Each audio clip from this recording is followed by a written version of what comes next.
दोस्तों मैं इसीलिए कहता हूँ प्रेम पसंद करो लेकिन अंधभक्ति मत करो। हम इस हद तक तो बिल्कुल नहीं जिस हद तक संबित पात्रा उतर चुके हैं। संबित पात्रा ने एक मीडिया संस्थान से बात करते हुए कहा कि भगवान जगन्नाथ भी प्रधानमंत्री मोदी के भक्त हैं। अगर किसी विपक्षी नेता की जुबान पर यह शब्द आता तो संबित पात्रा उसका मजाक उड़ाने में मास्टर है, धर्म का कार्ड खेलने में मास्टर है, पप्पू साबित करने में मास्टर है। लेकिन अब बुरी तरह फंसे तो कहते हैं मेरी तो मुंह से निकल गई, आधी रात में माफ़ी मांगनी पड़ी।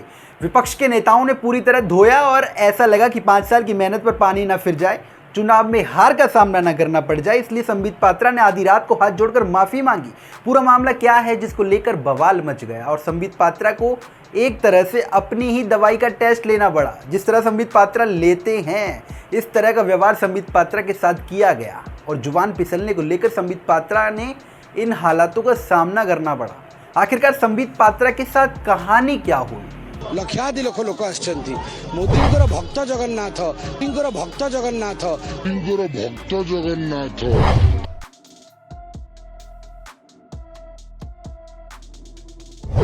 एक वीडियो वायरल होता है संबित पात्रा का एक न्यूज़ चैनल के साथ बातचीत करते हुए और उसमें संबित पात्रा थोड़ा बहक जाते हैं भक्ति भावना में प्रधानमंत्री मोदी की और कहते हैं कि भगवान जगन्नाथ भी पीएम मोदी की भक्ति करते हैं। अब इस बात को लेकर बवाल कट गया, बहुत सारे नेताओं का रिएक्शन सामने आया। नवीन पटनायक का रिएक्शन पहले आपको दिखाते हैं, उसके बाद संजय सिंह और अरविंद केजरीवाल ने क्या क्या कहा वह भी दिखाएंगे। इस वीडियो को लेकर नवीन पटनायक ने एक लंबा चौड़ा पोस्ट किया और उसको हिंदी अनुवाद में आपको दिखाता हूँ।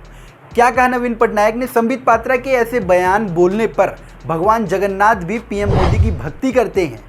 प्रभु श्री जगन्नाथ के भक्तों की भावना आहत हुई है और दुनिया भर में करोड़ों जगन्नाथ भक्तों और उड़िया लोगों की आस्था को ठेस पहुंची है। भगवान उड़िया अस्मिता के सबसे महान प्रतीक है, वह प्रभु को दूसरे मनुष्य का भक्त हैं।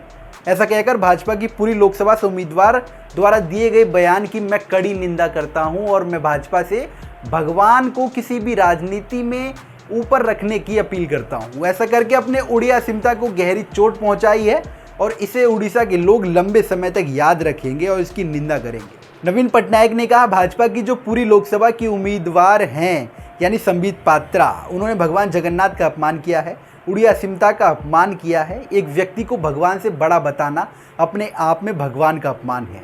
और जब किसी बीजेपी नेता ने भगवान से तुलना की है पीएम मोदी की, इससे पहले भी बहुत सारे नेताओं के बयान सामने आते हैं। कोई भगवान विष्णु का अवतार बताता है, कोई भगवान राम से तुलना करता है और कई नेता कहते हैं कि पीएम मोदी भगवान राम के समान हैं, अमित शाह भगवान हनुमान के समान हैं।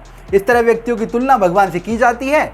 इस बार जो कि चुनाव का मामला है, संबित पात्रा की जुबान कुछ आगे निकल गई कि भगवान जगन्नाथ भी पीएम मोदी की भक्ति करते हैं, तो मामला हाथ से फिसलना ही था और संबित पात्रा पूरी तरह गिर गए कि पूरी लोकसभा में इतनी मेहनत की है जो 5 साल में, वह आपको कहीं ना कहीं हरा सकती है। अरविंद केजरीवाल ने इसको लेकर क्या कुछ कहा, ये आपको वो भी सुनाते हैं। अरविंद केजरीवाल का ट्वीट है कि भाजपा नेता की स्टेटमेंट की कड़ी निंदा करता हूं और उन्होंने सोचना शुरू कर दिया है कि वे भगवान से भी एरोगेंस की हाइट हो गई है कि एक भगवान को मोदी जी का भक्त बताया जा रहा है, ये भगवान का अपमान है। अरविंद केजरीवाल और इसके अलावा संजय सिंह का बयान जारी करते एक वीडियो पोस्ट करते हैं जिसमें संजय सिंह काफी अग्रेसिव दिखते हैं। ये पहले वो वीडियो देखते हैं। हम लेके आए, ये हो गया प्रधानमंत्री का अहंकार। आज उनका अहंकार सुना।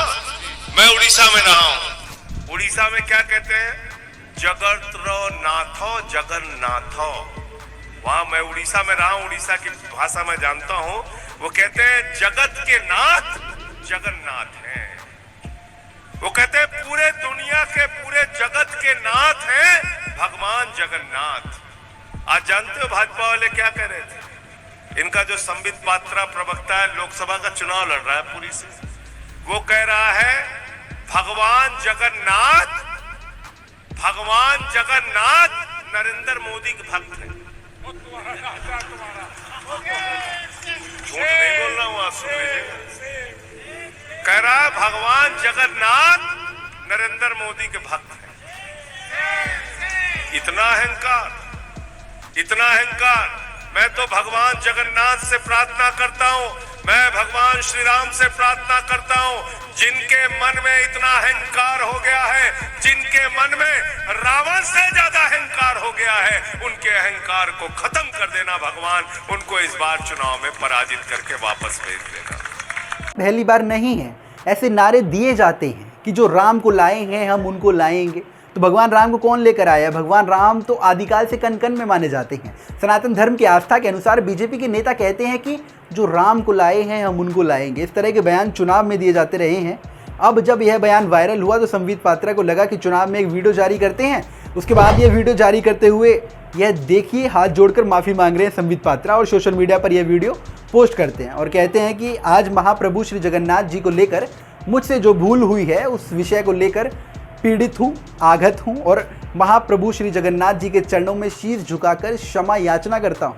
अपनी इस भूल सुधार के लिए अगले 3 दिन में उपवास भी रहूंगा। और कहते हैं मेरे तो मुंह से निकल गई, मेरी जुबान फिसल गई। कई मीडिया चैनल को इंटरव्यू दे चुका था जिसमें मैंने कहा था कि पीएम मोदी भी भगवान जगन्नाथ के अनुयायी और भक्त हैं, और एक इंटरव्यू में मुंह से निकल गया कि भगवान जगन्नाथ भी पीएम मोदी के भक्त हैं। मैं उल्टा बोल गया। तो इस तरह से स्लिप ऑफ टंग का मामला बता रहे हैं संबित पात्रा। लेकिन जरा सोचिए और सोच कर देखिए, अगर ये बयान किसी कांग्रेस नेता ने दिया होता, किसी भी विपक्षी नेता ने दिया होता, तो संबित पात्रा ही सबसे आगे रहते हैं और लोगों की स्लिप ऑफ टंग का कैसे मजाक उड़ाते हैं। आज खुद को उसी दवाई का टेस्ट लेना पड़ा तो कहते हैं कि मेरे तो मुंह से निकल गए। इस बात पर राजनीति नहीं होनी चाहिए। हाथ जोड़कर माफ़ी मांगता हूं और कहते हैं कि भगवान जगन्नाथ से क्षमा मांगता हूं। एक व्यक्ति की भक्ति के कारण दोस्तों ये सब हुआ है। धर्म के आधार पर 24 घंटे राजनीति करेंगे तो जुबान भी फिसलेगी और भगवान भी शायद ऐसी राजनीति को पसंद नहीं करते। इसलिए संबित पात्रा जैसे जुबान फिसल गई जिस पर सफाई देते फिर रहे हैं। ऐसी सफाई को लेकर आप लोग क्या सोचते हैं? और उन्होंने जो 3 दिन का पश्चाताप करने का ऐलान किया है उपवास करके, उसको लेकर क्या सोचते हैं? और जो भाजपा नेताओं की पीएम मोदी को भगवान मानने की आदत हो गई है, उसे लेकर क्या सोचते हैं? कमेंट बॉक्स में अपनी राय ज़रूर दें। वीडियो को लाइक करें और चैनल को सब्सक्राइब करें। बाकी देखते रहें दिल्ली दर्शक। नमस्कार।